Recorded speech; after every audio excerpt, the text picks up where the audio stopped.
I don't know if I have an explanation, but what I will say is that it is interesting because, again, the movie is deliberately paced, but Dick Halloran drags ass to get there. I mean, I don't He think he does. gets there really in a hurry. He's just kind of like, okay, something's kind of amiss. Gonna get a commercial flight. Okay, I'm gonna sit and sleep. Just kind of not really worried. Oh, okay, I'm gonna go visit the truck shop and rent a car. Family's probably still alive. Whatever, who cares? Like he doesn't really seem to be in that big of a hurry. And so yes, it does seem like in his very slow pace that he probably could have at least grabbed like, I don't know, maybe a handgun, a hammer, I, something. I understand why he went Interesting. himself too, because it's like The Shining, and he doesn't want other people to know he has this ability, or no one will believe him. That's Like, I true. understand going alone part, but like, I don't understand how he just like completely misread the situation when he knew that this place was haunted ahead of time. And he does indicate that from the start. He doesn't like say it explicitly to Danny, as you recall, like in the kitchen scene. He's just kind Uh-huh. of Yeah. like, well, there's some stuff like, was kind of wrong. You don't go in room 237, Danny. You don't do that. Or he calls him Doc. Sorry, he calls him Hmm. Doc. Yeah. Sophia, what's Um, your take on this? Did Dick Halloran mess up by not being prepared? It's hard to say because I guess we can't tell the full context of what the message he received from Danny in The Shining. Because his eyes How, just go like crazy, right? He's yeah, just his like eyes just get like really that, like big. crazy Yeah, it looks twist. like he's seizing almost. Yeah. Kind of, I guess. But yeah, so you don't really know how much he's actually seeing, which makes you wonder, like, is he seeing Jack in Danny's message? Is he seeing the girls again? So if we had a little bit better context on maybe what he was seeing, then it would make more sense if Mm-hmm. he came unprepared or if he came prepared. But I think what you were saying, Adam, of like it's a horror movie, you kind of have to just like suspend disbelief a little bit and be like, all right, well, someone's got to be the idiot who walks in and is like, what's going on? I There's I well, I do like to think like when it comes to that, and it's a great shot where Scott Mancarruthers, like, I mean, I believe he is horrified with whatever he's seen. And I guess from what I understand about the gift of the shining, I don't feel like he was seeing like a specific thing. I think he was just getting such strong signal from Danny that horrific things were happening, and he was feeling to his core the horror of whatever was going on, and like that was what he was just purely experiencing in his body, was just pure utter horror. I don't think he was like seeing exactly what was going on, but he's just like, something's fucked up, like I gotta go. Mhm, mhm. But yeah, then I mean, he dies pretty quickly. I mean, he Yeah, doesn't live long. that axe went right in. Like there was no. That's definitely a chilling moment, and in particular for the score, because when the score kicks on, when the axe goes in that guy's back, or sorry, his front, um yeah, like I don't know how they do it, but like if you know the scene, you know what I'm talking about, where it's just like that chit chit chit, like it has that creepy ass echo reverberating thing in the background. Ugh. And then Jack Nicholson is like fully loony and like just Mhm. like, yeah, like he's pretty happy that he got some kills. So You're doing um a wonderful job with all of the impressions and scoring throughout this whole episode, Jordan. I'm I loving this. I remember it very well. I'm not saying it's always going to be the greatest impressions, but I Oh. try to feel the scenes. I don't know if that makes sense, but okay. So I want to also talk about, it's this is a pretty easy thing to talk about, but your favorite moments. What is your favorite? I mean, I have a couple, but I want to boil it down to one. You pick one moment in The Shining that is your favorite. What is it? Adam, you kick it off first. Oh God. Um,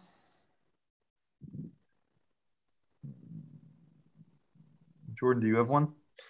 I do. Oh, Okay, you I tell have yours first, and I gotta think about that. I have three, but I will focus more on one. So one, I just love all the instances. There's one in particular, but any instance where the camera just lingers for a long time on Jack Nicholson's deadpan stare. I for whatever reason really like that, and I'm just like, this is fucked up. Like I just want to see how long I can stare at him without getting creeped out.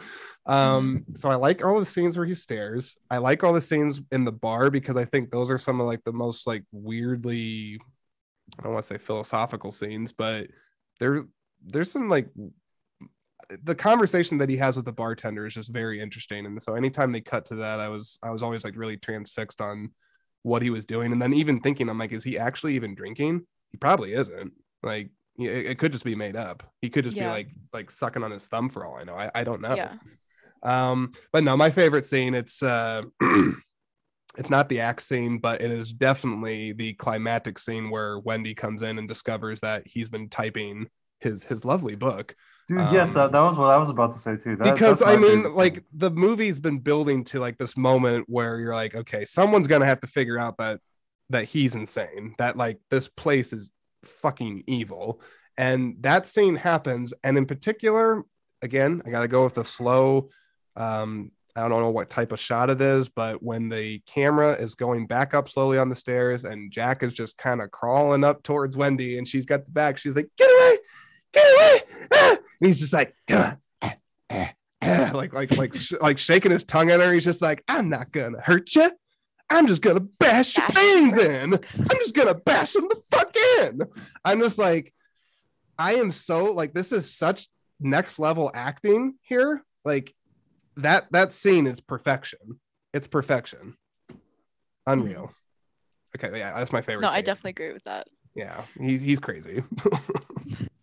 Since you said a couple, I'm also going to say a couple. I'm circumventing your rules. I'm going to include, second place is the axe scene, just because it is so iconic. But I think the part that I love the most about it is when the axe actually goes through and the camera is like on Shelley Duvall and you just see her. I just think that's one of the best encapsulations of just pure terror. Yeah. Because I was reading behind the scenes stuff about it, and I guess they had been trying that scene like 60 different times, like to try and have Jack Nicholson hit his mark on that door, everything like that. But you do it so many times that you don't know when the axe is actually going to go through the door. So her terror is real. Like, yeah, that's an axe coming through a door at her. So I read really quick that they destroyed over 60 doors doing that scene alone, because Kubrick is notorious for extensive takes and perfection, and he doesn't care how exhausted you get. He's like, fuck it, let's do it again. Yeah. And after this section, we should like circle back to that, because like I have a lot of thoughts about that perfectionism that Kubrick brought to this movie. But I think in that scene alone, the way that he was able to like purely show how scared she was, I think just really inspires that in the audience as well, which I think is really cool. But go ahead. Okay.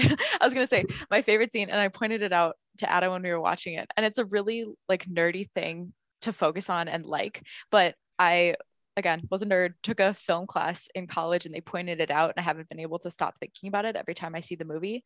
But in the scene in the red bathroom with Grady, they break the 180 rule and they move where the camera is positioned, because normally in the conversation you have it along sight lines and the camera stays on one side of you, but they flip it.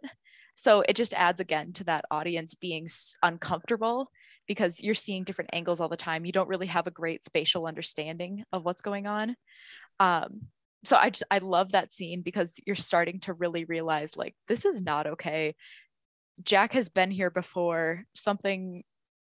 All the pieces are starting to come together a little bit better. So that tiny little camera trick is just adding that extra level of discomfort in the viewer. That's really cool. And I'm definitely going to have to go back and revisit that scene, because I'm sure if I watched it, I would probably be able to pick that out. I don't know a lot about, all the technical process behind film and whatnot, but I know enough. And I definitely think there's probably a lot of instances throughout this movie where Kubrick is purposely doing a lot of little intentional adjustments to just do that little extra to put you a little bit, out of your center or whatever. Even if you're not even conscious of it, because this movie is supposed to be, I would say in part, supposed to be a very visceral experience. You're supposed to be kind of having your senses fucked with for the majority of the runtime. So that's interesting. And I did not know that. So that is cool. Just a weird technical thing that it makes me notice it every time I go through that movie.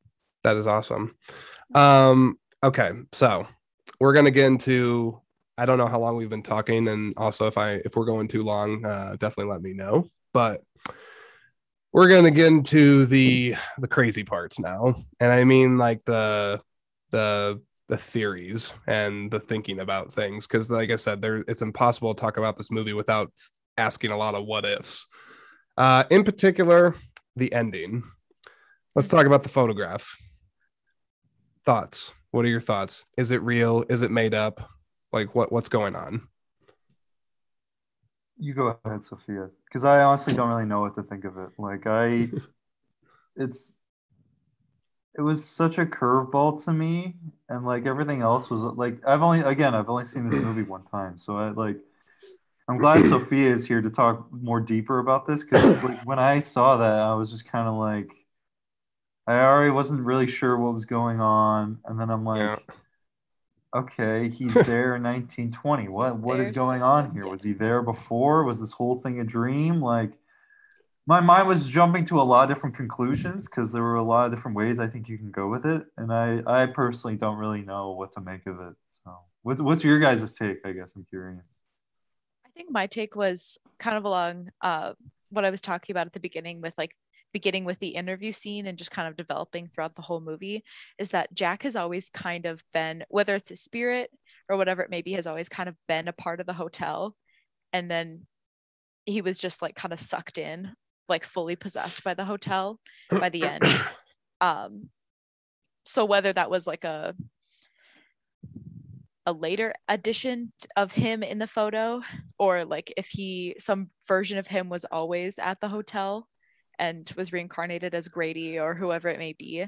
But I think the photo is meant to represent that like Jack has fully been possessed by the hotel. Like obviously he's dead by this point, but he has been like fully taken in by the horror of the hotel.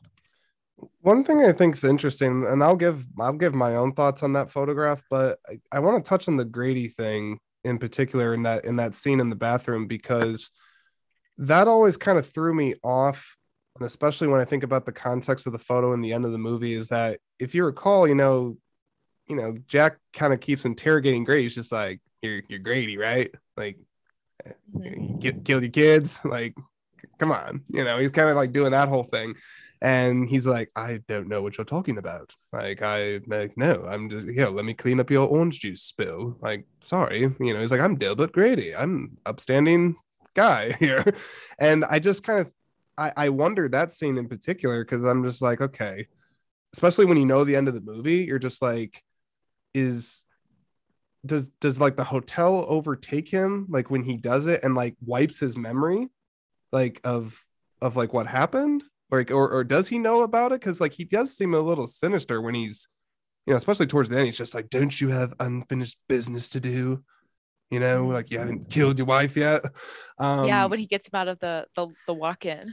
Yeah, and I don't know, I think about that scene because I do wonder if let's say the hotel did take Jack Torrance, they have taken his soul. Is he aware that he did it all? Because he seems pretty damn happy in that photo. So maybe, I don't know. Do you know what I mean? Like, yeah, no, I get what you're saying. Yeah, that's interesting. That's an interesting way to phrase it, of his memory like being wiped. I don't know. But he's still in the system of it. Maybe. Or maybe he's aware of the whole thing. He's like happy. He's like, I'm glad they're dead. Like, this hotel rocks. Like, this is great. Yeah. I don't know. Yeah. I don't know.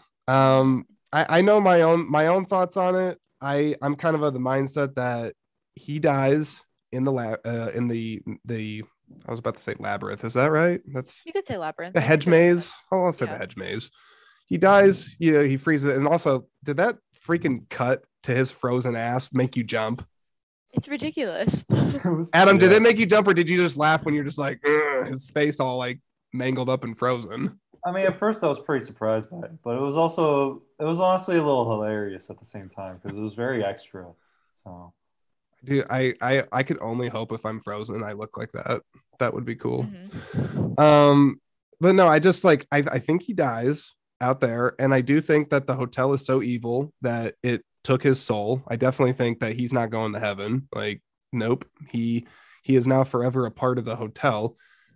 But as far as the 1927 thing, because that's the thing you got to kind of wrap your head around is like, okay, like, so then does he just permanently get sucked into the past? I'm going to assume yes, because I don't know if they fully explain like when like all the Indian burial ground crap happened. But it does seem like even the ghosts that were haunting them were from the past. It didn't seem like they were from the present. So my guess is that yes, the spirits of the hotel are like perpetually trapped in the 20s or something. That's just like they're stuck in a time loop. I don't know. That's how I think about it. Yeah. And then I just think, well, go ahead. I was just gonna say, to your point about them being trapped in the 20s, like they were at the party where he runs into Delbert Grady. They're all dressed up in 20s dresses and everything like that. What's going on with the guy possibly getting a fellatio on the bed from a bear man? Do we know what's going on with that? We were talking about that because I told him, I was like, I don't know what this is. Be prepared that this is going to happen. It's kind of fucked up. I don't know what it is. Yeah. And maybe they just put that scene, maybe that scene, like Kubrick's just like, let's just throw it like wouldn't it be messed up if a guy was a bear and he was getting some sexual favors like that? Like this movie's already kind of gone off the rails. So like, we'll just throw that in and people will speculate about it like crazy. I don't know. I can never figure out that scene. I think you could say that about a lot of this movie though, sometimes too, where I feel like you can honestly say Stanley Kubrick was just maybe going insane. And he's just like, let's fuck with the people on this one, guys. Let's throw in this old hag that'll never be brought up again.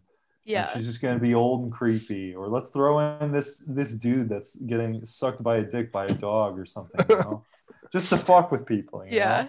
And we'll put this end date at the end, and we're not going to explain anything at all. We're just going to do it so we can make people think, But it's part of what's made this movie. We're typing away. We're talking about this and being like, oh my gosh, Stanley Kubrick, he's so interesting. Oh my gosh. But so maybe he is just fucking with us, Yeah, because and that's going to lead me on to the next point on here is talking about the great conspiracy theories.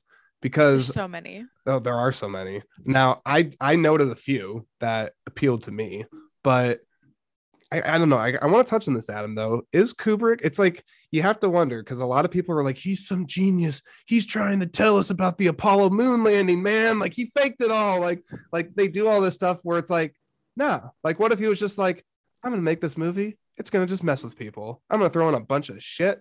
None of it makes sense. And no, it doesn't have any deep-seated thought. I just thought it'd be interesting to see a man bear pig give a guy some sexual favors on a bed. Does this stuff, so does the hag thing and the fellatio with the dog, do these things happen in the book? Do you guys know?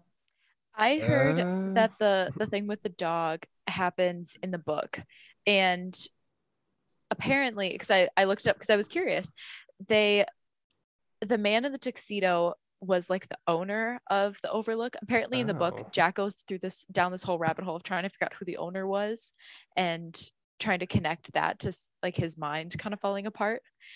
And apparently like the man in the tuxedo was the owner, and the guy in the dog costume was, because I guess the owner had a fall from grace and had something to do with the fact that he was like messing around on the side. And I guess the dog character, like the dog costume person, was meant to like talk about him messing around on the side. I don't really know. Again, having not read the book, I shouldn't dive deep into guessing about stuff, but all that to say, it was apparently mentioned in the book, and it did have more relevance in the book. I definitely need to read the book. I feel like if I'm a true fan of this movie and want to understand the differences, which I do know, which I was going to get into this in a minute, but it's famously noted that Stephen King absolutely hates this movie. He does not like it. I pulled up one thing that was interesting about it prior to that, but yeah, he doesn't like this movie, and I've been told that the book is different from the movie. There's actually a bunch of notable differences, and actually, in a way, this is another plug for Dr. Sleep. But see Dr. Sleep, because I've been told from the hardcore King fans that it doesn't like do like a retcon thing where it's trying to like erase stuff that The Shining did, but it does stay more faithful to elements of the book rather than what Kubrick did. But it still does a fine balancing act of pleasing both camps, which is really interesting. And it's not a jarring difference between the two where you're like, the storyline doesn't line up. No, because it's actually something I don't think that the director of Dr. Sleep, oh my God, why can't I think of his name? It's Mike something. he doesn't get enough credit for it because, like, yeah, he is still able to stay absolutely accurate to the events of The Shining without tarnishing what it did. Like, it still kind of interweaves stuff that didn't happen in The Shining, but it's just done so respectfully to the original that, like, you're not going to be like, oh no, that doesn't connect. It doesn't make sense. Like, it all makes sense. It's a fantastic movie. I can't sing its praises enough. Okay. So I got to talk about these conspiracy theories. Now, I'm going to list off a few, but before I do, is there anyone that you're like, I either could kind of buy into this, or you're just like, that's kind of crazy? Truthfully, there's none of them that I think really stand out to me because I think that they have so few legs to stand on, like, legitimately. I do remember hearing about the it being symbolism for Native American genocide. Yeah. And that being a whole thing. But again, it's like, okay, so you had a thing of Calumet baking soda. It's a kitchen. You have that in there. So that one I'm not going to give a lot of credence to. Maybe something with like it being on a burial ground, but to me, The only the go ahead, Indian Adam. burial ground line, it just sounded like a hacky horror film kind of line to me, though. Like, it didn't sound like they were actually going anywhere with that. It was much more just like, we're gonna throw this out there just to maybe explain some of the ghost stuff that was going on. But they never really went anywhere with that. So I think that one has a hard leg to stand on. The only other thing I think you could say, like, if you were really looking for things on that one, is that there are Native American decorations in the hotel. Yeah. But I still would be hard pressed to be like, oh, this is totally about the genocide of the Native Americans. Like, no, I'm not seeing it. Yeah. Or like I've heard that again with that same one is the blood coming out of the elevator, that was like representative of all of the deaths and everything like that. It's like, maybe, but it just doesn't have enough weight behind it for me to believe in it. No. So this is the list that I had come up with on the interwebs. I did not come up with this myself. Here's the most notable one. So we got the Apollo 11 moon landing confession. Kubrick confesses to shooting the moon landing. We never went there. It never happened, guys. Kubrick is a genius. He had all that shit filmed. I mean, 2001: A Space Odyssey, it came out right before the moon landing happened. Like, he was filming it. So Danny's shirt saying Apollo 11 and all that other shit, it's just him trying to say that he did it. So that's one. There's genocide of the Native Americans. We already touched on that being baloney. Someone said apparently it's a Holocaust movie. I guess. I don't know. Another person said, which I guess I could buy into this one a little bit more just because it is such a kind of trippy movie. They talk about it being a CIA mind control experiment movie. I don't know why the government would be like, let's recruit this family and just see what they're doing. Maybe like they I don't know, spike the whole water supply with acid. I don't really know. But they talk about that. Another one says that like the movie is just like a whole movie about sexual abuse and like the trauma that it causes, which I'm like, okay, like, you know, I could buy into that one a little bit. And then there's this last one that I'm going to sound like a complete moron on because I'm not educated. So there's the Greek myth of Theseus and the Minotaur. Oh yeah. Do either of you know what that is? I know what a Minotaur is. He's like, he's got the big horns. I know it's like that. Well, because the Minotaur was in the labyrinth, right? Yeah. And then Theseus, wasn't he? I was a big Percy Jackson kid. Divulge me for a minute. No, it's okay. Cool. They didn't Theseus have there was a lady, and I think the lady was like a princess or something like that, and he had to like defeat the Minotaur to get the lady or something like that. Maybe. But it was the whole challenge of defeating both the labyrinth, like making it through the labyrinth to reach the Minotaur, and then defeating the Minotaur as well. I would love to get in a fight with the Minotaur. Like, I think you could take him. Why not? It'd be amazing. I mean, like, they're super cool creatures. I think the first time I ever saw one, you guys ever play the Elder Scrolls games? You know, those old games? No? I'm a nerd. Adam, have you played this? Jesus, am I alone? I've never heard of those games. Oh, cripes. Okay, well, Elder Scrolls, there's Elder Scrolls 4 Oblivion on Xbox 360. I feel like anytime I talk about this thing, like I have to have like a lisp, you know, like I was playing the game, like, you know, I gotta like really tilt my glasses a lot because I, you know, don't like women and like to be in a basement. But Minotaurs were the first time I saw Minotaurs for the first time in that game, and I thought they were pretty freaking cool. Yeah. And I was jealous of their physique. I mean, like they work out a lot, I think. Like they're What else pretty you gonna jacked. do in a labyrinth? I don't know. I mean, like they can only do so much. I feel like it's kind of like prison. They can't even get out of it. It's like a maze. So they're just like, fuck it, I'll just get all ripped. And I don't know, why am I fixated on Minotaurs right now? Jordan, do you see yourself as getting if you went to prison, would you get prison ripped, do you think? I get prison ripped. Not really, but interestingly enough, I have thought about the hypothetical of what happens when I go to prison, and I'm prepared. Let me tell you. So here's what happens, and I'm, you know, we're going to detract from The Shining for a moment here, and we're going to get our prison facts straight here. So I've already thought about this. In the event that I do a crime that lands me in jail, well, what have we learned from the movies, folks? You got to kick somebody's ass the very first day so that they don't know that you're a bitch. There you go. We know this. So I got to find someone. My fantasy for this is that, I don't know, fantasy is the wrong word. My thought for this is that I'm in line getting lunch on like my first day, and there's someone that's serving me tater tots, and I get like a bigger heap of tater tots, and like the prisoner behind me, he's not so happy about that, and I kind of like I smell his fear, you know. Give me your tots. Yeah, and so I take my tray of tater tots and I bash him over the face and start like throwing tater tots at him and stuff. And so, anyways, I kick the guy's ass, and then my nickname is Tater Tot for the rest of my duration in prison. So they're just like, there's Tots, man. You don't mess with Tots. And so, anyways, apparently in my prison scenario, I do get tough, or at the very least, like they think I'm crazy because I'm obsessed with tater tots and I beat the shit out of someone for tater tots. Well, you probably get fat actually from eating all the tater tots. It's true. They have a lot of sodium in the potatoes, I think. Yeah, dude. But that's okay. Yeah. As long as you have respect, that's what really matters. They call me Tots in jail. Yeah. What about you guys? Let's figure this out. This is worth it. I first ask what you would each go to jail for. What would be what is your crime that lands you in prison? This is like maximum security. Oh, is this max? Yeah, I was gonna say this does seem like a max. This doesn't seem like a county jail kind of thing. It's like maximum security. Yeah, what lands you there? You remember? I don't know. I gotta think about that. Jordan, would you know?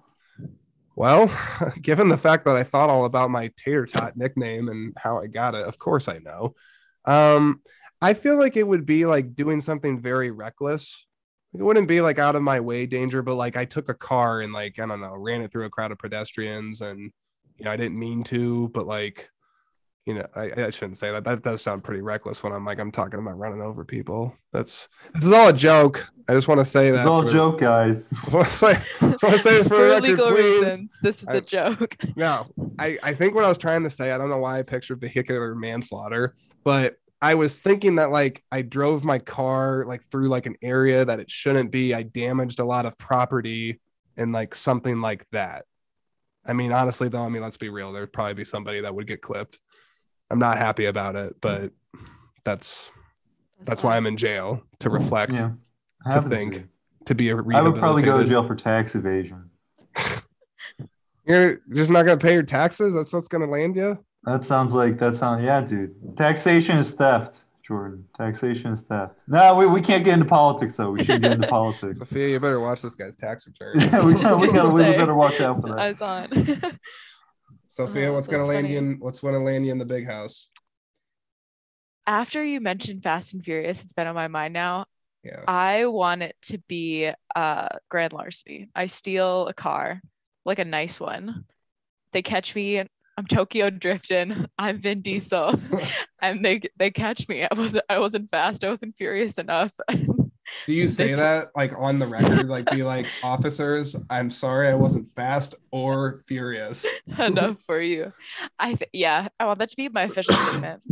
I want the news to pick that up and run that with a clip. Yeah. Do you guys think about your mugshot as well? Like, I feel like that's got it. Like, you don't want to just be like, and like turn, like, I don't know. Nobody has a sense of humor in those mugshots. Oh, did they I tell feel you like not to? they like make you do that, don't they? I don't know. I'd find the way. I think they I'd definitely arch make an you do that. The eyebrow, key is you or gotta get a face tattoo beforehand. a face tattoo. Yeah, so then your mugshot's like, you have a You gotta face get tattoo. you gotta get tots just like tattooed across your forehead because then they know you right away. I put like I've been waiting for this moment my whole life. And instead of like the tears for like the people I've murdered, I could just put like little Potatoes. little potatoes running out of my eyes. Sprinkle of salt. Yeah. That's nice to think about. Yeah. And again, I just want to say for the record, I'm insecure now about the vehicular manslaughter thing. I'm kidding. Just want to. I pay my taxes, everyone. Yeah, Adam pays his I've taxes. never stolen a car. Sophia doesn't steal cars. I don't run over people. We are upstanding citizens in the community. Right? Yep. Okay. Yeah. Okay. Now we're gonna start to wrap this Shining. up. Now we've been talking for a while. So I want to talk about the interesting film facts, some of the really kind of behind the scenes, like kind of weird, crazy things that you hear about this movie that are documented. I got a list because I came prepared, but do either of you know anything about this movie that you're just like, this is really interesting? I think interesting is maybe not the right word, but the fact that this movie kind of broke Shelley Duvall. Yes, that's very well documented. Yeah. And I'm sure that there was other things that were contributing factors. I don't think it's fair to say that one singular instance or one singular movie was entirely the catalyst, but that this movie overall was definitely the thing that like sent her down the path of where she is now, which is unwell. Yeah. I've heard that, definitely. I mean, she's been on the record several times talking about the excessive amount of takes, just the overall environment. And also, I think like shit, they took like a year or longer. I don't know how long they took to film this. It's definitely, I think, a year or more. And that's a long time to film a movie like this. And I'm pretty sure like they were on like location like the whole time. And like I don't know if there were breaks. They got like a hiatus from it. I don't think so. Is it okay if I rattle off the facts that I got? I'm gonna go ahead and do it. So I knew a few of these, but I'll say which ones I knew and which ones I didn't know. So I didn't know this one. Stephen King apparently wrote an original draft of the screenplay that Stanley Kubrick was aware of, and he's like, I don't care. He's like, nope, I don't want this shit. Like, so he just flat out ignored the author's treatment of the movie, which probably doesn't help Mr. King in liking Mr. Kubrick. I did not know this one as well, is that Jack Nicholson actually helped write the scene where he kind of snaps at Shelley Duvall for his writer's block. He's just like, I have to concentrate. He's like slapping his head, and he's just like, when you come in here and you try to bring me food, you bitch. He's pretty nasty to her, and like you're just like, God damn, man, like that is no way to treat your wife. Which I mean, but like you can tell right from the beginning, I mean, like he probably beat her senseless like a long time ago along with Danny, because like she has like the very, I mean, you can tell that she's like, hey honey, like you're not gonna punch me today, right? I'm scared. I'm sorry, I don't mean to like demean women. It's awful what he did, just being very clear about that, but it's a little humorous. But yeah, I didn't know that he actually helped write that scene because he said that he could relate to it because he was going through a divorce recently, like at the time of the filming. And he's like, I was in a place where like I was trying to work on a movie and I was trying to kind of like maintain my marriage and my relationship, and it was just a lot. And he's like, I was kind of an asshole and like snapped at her a lot and was like really mad. So he helped write some of the dialogue for that. Kind of good. Interesting. I guess that's a good thing. I guess good in the way that you could get some you could get authenticity, but at the same time, like, I don't know, don't put this poor woman in the firing line of your issues. probably not the healthiest thing, but it's art. It's raw. it's real. I guess I saw that crew members repeatedly got lost in the hedge maze. which and even Stanley Kubrick, he had to get like asked to get like let out of it. He didn't know how to get out. So that's That's a pretty cool. nightmare. That is a nightmare Jesus. scenario. I did know this one, that the line "Here's Johnny" was not in the script. It was improv from Nicholson that he actually took from an old line from the Tonight Show. So I did know that. And then this one I knew, but I didn't know the entirety of it, is that in the book, it's called Room 217 with a scary naked grandma. And in the movie, they changed it to Room 237. And they did that because the Timberline Lodge in Oregon, where they shot the movie at, they were afraid that they're like, well, no one's going to want to stay in our room 217 if we keep it like that. So can you change the room number so like we can have guests like in this room, because otherwise no one's going to want to stay here. And my microphone just like went haywire for a second. Oops. I've been to that lodge. Have you really? When the opening scene of the movie came on, I told Sophia, I'm like, that place looks really familiar. I've definitely been there before. And initially in my head, I thought it was in Glacier National Park. But I looked it up as we were doing this podcast. I want to bring it up at some point. But yeah, I've been to the Timberline Lodge, and it's right. That's crazy. Mount Hood. It's honestly a beautiful place. The inside of it is very different than like what they filmed in the movie, and there isn't a hedge maze there and everything like that. But so honestly, it's a beautiful place. But yeah, it's kind of crazy. I didn't know like right when the movie started. Seen that before. I've been there before. What the hell is that? So just a little tidbit of information. I've been to the Timberline Lodge, dude. That's cool. That is amazing, and I'm jealous because I would love to go there and lose my mind. Like, dude, Jordan, it is a goal. It's beautiful there, man. It's right. Mount Hood is a beautiful place. So, did you stay there, or did you just like drive by it? Like, what did you do? No, there's a bunch of hiking trails by there. So there's a parking lot. It's like a visitor center kind of for Mount Hood. It's like a visitor center, but I mean, it's really a hotel. But I think we got like breakfast at the hotel or something like that. So people still stay Honestly, there? I didn't even know. What? Do people still stay there? Like it's still open? Yeah, it's a hotel. It's a very fancy hotel. Like you have to be pretty well off. So we didn't stay there. And also I don't even know if I don't think my parents have seen The Shining, so I don't think any of us knew that The Shining was shot at that lodge specifically.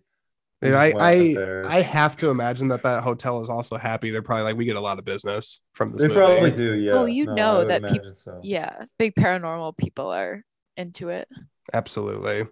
So I got two more facts. So this one is probably the most peculiarly weird one that I don't know if it's verified, but I think it's freaking weird, but it's cool.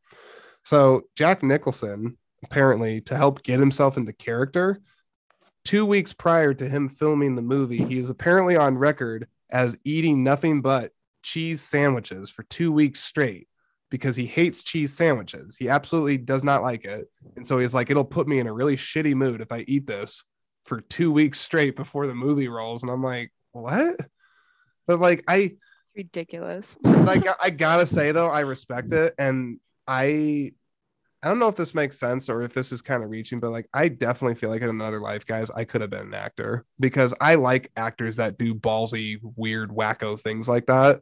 Because I do think it does enhance the performance sometimes. And I know it's kind of out there for some people, but I'm like, that's such a cool, specific thing to do and like show your commitment to a role that you're willing to eat garbage for that long if you think it's going to make you be a better performer because you care that much about the work. I don't know. I like the passion. It might be misguided with the cheese sandwich thing. I don't know, but I like that kind of passion that actors put into their roles. It's weird. Does anyone else? Do you guys respect that?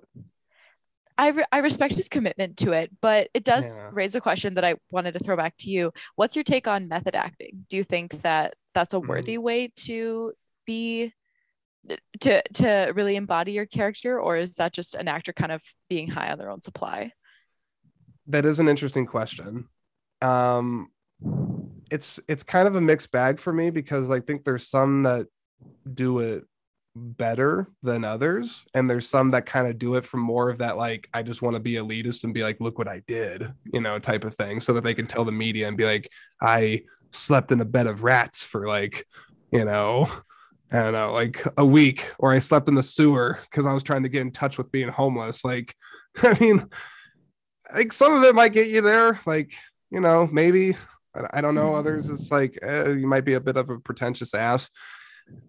I don't know. I kind of like the idea of doing a cheese sandwich thing as opposed to being like, I'm gonna go stay in a cabin in the wilderness for 6 months by myself before the filming. Like that would be like really method. So I guess I don't really probably have a good answer for this other than that I respect it when it's tried and done like committed, but when the person still has grace and they're self-aware enough to know that like they're doing it for the role and like they're not like truly blind to how other people might perceive it, or they still treat their co-stars, I guess, with respect is what I'm trying to kind of get at. Because if they're just doing it to be a showboating ass, I think that comes across. But if you're like a true autist, say like a Daniel Day-Lewis, I mean, the guy played Lincoln and literally wasn't on a cell phone and lived in a cabin for a while. Like he did a lot of pretty out there shit for that movie. But it's a hell of a performance. It's pretty cool. I think he actually is retired now. He like makes shoes for a living, which is pretty cool. Yeah, but I don't know. What are your guys' takes on that? Is it cool? Is it dumb? Does it help? I agree with your take, is that I think you can do it in a way that's not you having what seems like a legitimate outlet just to be a complete asshole, because like especially what you're saying of it could harm coworkers. I think of like Jim Carrey in his what's his name? The Man on the Moon. Andy Kaufman. That's what it was. Yeah, that he was awful to everybody on set, and people. Did you watch that documentary? Yeah, and everyone's like, Jim sucked. He sucked big time the entire time. Or like Jared Leto on Suicide Squad, that he sent like dead animals to Margot Robbie. That's ridiculous. You're harming other people. And at the end of the day, you were in Suicide Squad, so you really didn't end up. Did that for Suicide Squad? Yeah, he was like, "I'm the Joker." Oh, God, it's like at the end of the day, that doesn't mean anything and just makes you look terrible. The one method acting thing I'll comment on Jared Leto that I do respect is what he did for Blade Runner 2049. In that if you've seen the movie, he's a blind man in the movie. But he wore contacts that purposely blinded him. He literally could not see for the movie. And like, even when like people ask, they're like, how was it like acting with Harrison Ford? He's like, I talked to him, but I never saw him. And I'm like, okay, but for that, like, it makes sense. Like you're trying to really inhabit a person that can't see. That is probably going to help the performance if you literally can't see. So same, Jamie Foxx and Ray, kind of the same thing. Yeah. Oh my God. He's so good in Ray. Really good movie. It's crazy. I wish I could, like, if I try to do the Ray Charles face, like when he's playing piano, like all strung out on heroin, it's going to be offensive if I do it. But yeah, brilliant when Jamie Foxx does it. Yeah. I think there's a very fine line with it. It's my stance.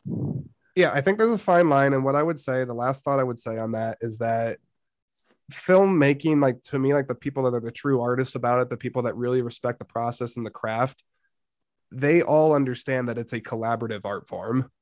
I don't care if you're the best actor in the world. If you don't have the right crew and the right people around you and the right team, your performance doesn't mean shit.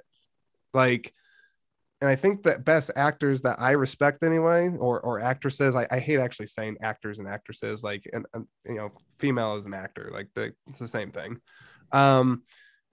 They respect that craft, and they respect that it's a collaborative process. It is not a one-man show. I don't care how big of a performance they're giving. You have to respect the people around you. And yeah, if you don't do that, then yeah, you might do a great movie here and there, but I don't think that their career will last ultimately, because they'll get the reputation of you're an ass. And then before you know it, you're going to be in a movie with Bruce Willis, and you'll film it in a day, and you'll just be like, straight to the bargain bin, I guess. Maybe. Or maybe they'll just be like, wow, he's such a dick, but he's so interesting. I don't know. Yeah, you get elevated about that. Very last thing, and then we're going to finally wrap this up because we've been talking a long time. The other thing I saw that's the most interesting, that bloody elevator sequence took a year.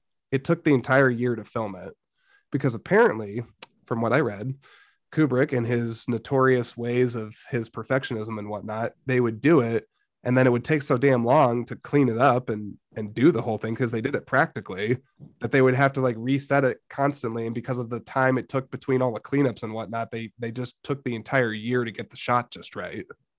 And I think there's more like technical stuff to it, but I'm like, damn, that's honestly, it's worth it though. It's one of the most memorable parts of the movie, I think. I would say it's one of my favorite parts. It's just like it's definitely not CG. It's just beautiful, like, and creepy at the same time, of like just watching all this blood fill the fucking room. You're like, oh my gosh, dude. Would you try to get on the elevator, Adam? Like after like it expels the blood, you're just like, well, it's here. I don't want to go up the stairs. Yeah. These things happen all the time. It's just like, whatever. Swim through it. You're like, is it animal blood? I don't know. I do like how like I think I guess like the Simpsons, they made a joke of it once. They're just like, the blood usually gets off on the second floor or something like that. It's always funny how they've parodied it over the years. Yeah. Okay, we've been talking a long time.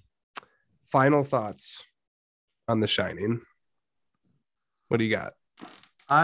For me personally, I think I need to watch it again at some point. I'm going to give it a little while, but I'm probably going to watch it again because I honestly, I didn't fully understand it. And like the fact that you guys are talking about all this stuff now, like it makes me think about it a lot more. So I'm glad we are talking about this. But like, if I just saw this movie and I didn't know any of these things beforehand, I would be completely confused. I wouldn't really know what was going on. So I understand, like, I was looking up and this movie had like pretty mixed reviews when it came out. Yeah. And that makes a lot of sense because there's a lot of things that just don't really add up unless you know maybe the background of it or what's actually going on. So I do want to watch this movie again at some point. And I do think it is good. I would recommend it to people if they haven't. If you somehow haven't seen this movie like I have. Did it scare you? It's a good movie. Oh yeah, definitely. It's a very it kept me on the edge of my seat. I mean, scare is a hard word to say. Yeah. But it is very thrilling, and I am very like, oh my gosh, I can't stop it, guys, kind of thing. So I would say, if people hadn't seen this movie and they've heard all about the lore, they know about like the aura of The Shining, don't let like the mystique of the movie or like potentially being scared like detract you from seeing it, because I think that everyone should see The Shining at least once. But I've definitely talked to people who are like, oh, I don't like scary movies, I won't watch it. But it's like, you should still do it. Like this is the kind of movie that I think has the cultural relevance that everyone should see it.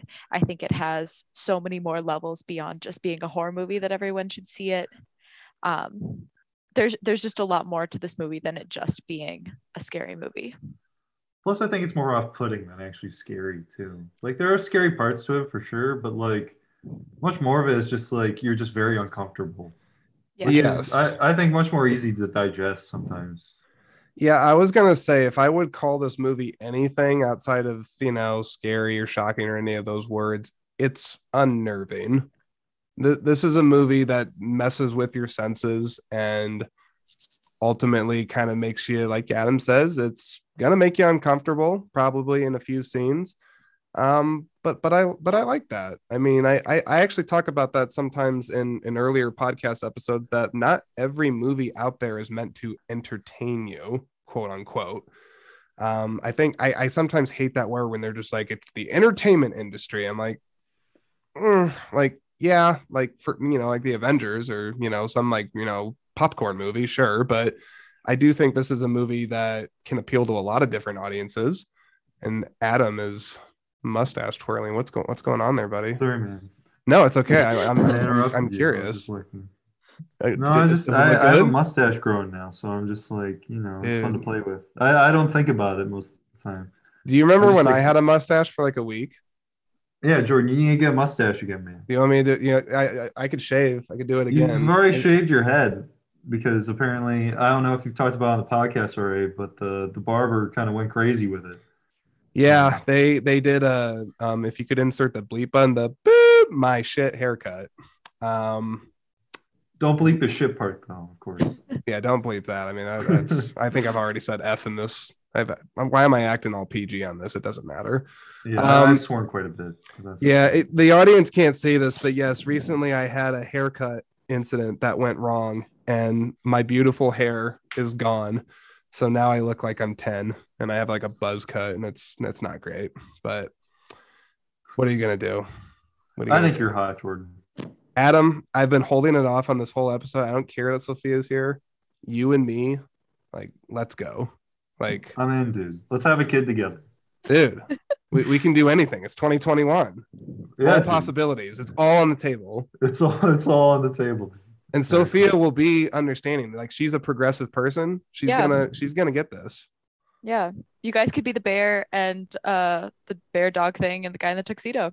It could be love you. is love. Dude, I will fully... I believe in science. I was just about to say more, but I'm like, this is already getting weird enough. Okay.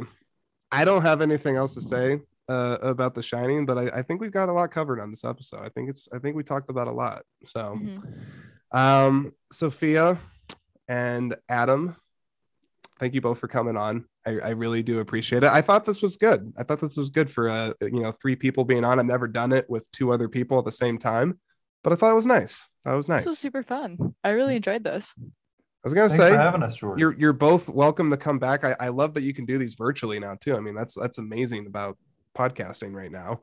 But yeah, tell your friends. Screen Speak. Follow it. It's great. We talk about The Shining and man bear pigs and apparently how we go to jail. It's lit. What did you say, Adam? I said it's lit. It's lit. It's lit. Is that still a cool thing that people like? I feel like that, like, didn't that like go out of popularity? Do people still say that? Like, that's lit. Travis man. Scott still says it. Who's Travis Scott? See, that's what I'm saying. Like, I don't know. Jordan is 30. Let's remember this. Okay. Yeah, I'm sorry. Really? Is he? Wait, no. Okay, yeah, I mean, I am 30, but hang on. Oh. I think I know Travis Scott. Isn't he a rapper? Yes. He is. He does. No, he does a song with The Weeknd. And it's in the Uncut Gems movie trailer. That's the only reason I know him.